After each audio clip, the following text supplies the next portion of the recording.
This is problem 8-54. What is the stretch factor for the equation of the graph in part C of problem 8-45? Write the exact equation of the function. So I have the graph right here for what it's referring to. So we're going to start by identifying the x-intercepts and kind of what's happening with them. And then we're also going to try to find a, or the stretch factor. So that's what we need to have in front, and then we're going to have our x-intercepts as factors in these parentheses. So first x-intercept here is at -2. So remember we did the opposite. So I'm going to say x plus 2 right here. And it bounces, so that's going to mean I square it. Okay, it's a double root. Then our other x-intercept is at +1. So again, we did the opposite, so it's going to be x minus 1. Okay, so there's our kind of basic equation without the stretch factor. So this is really the only thing we need to find. And in order to do that, we need to find another point that's on this graph that's not the x-intercept. And we're going to plug that in for x and y. So one of those points that I see right here is at point 0.8. So we're going to plug that in. This is going to be for x, and this one's going to be for y. Okay, so I'm going to say 8 equals, the a is still going to be a. Well, that's what we're trying to find. That's the stretch factor.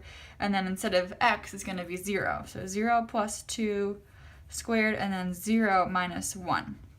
So 0 plus 2 is 2, and then 2 squared will be a 4. So I have a 4 times a, and then times this, so -1.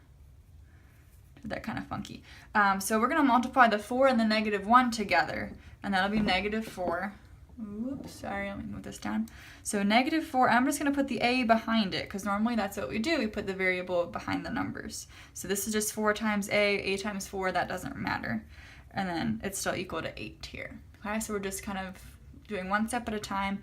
I added this and then squared it, and just combined this together, and then multiplied 4 and -1, and that's how we got -4. The last thing we need to do, which we're trying to find a, that's what the stretch factor is. So we're going to divide both sides by -4, and we'll get a equals -2. So that's our stretch factor. Okay. Now the problem said to find the exact equation of the function. I'll move this down here. It says find the exact equation. So if you just write the stretch factor, that's not really the final answer. So the final answer is this part right here, but instead of an a, it's going to say a -2. So I'm going to move this down a little bit more. So our final answer, the equation for that graph from the previous problem they referred to, is right here. -2 in the front, which means it's going to open kind of the opposite way, or it's going to end down in negative orientation, and then the quantity x plus 2 squared times the quantity x minus 1. Okay, so that is the equation for this problem 45C, this graph right here.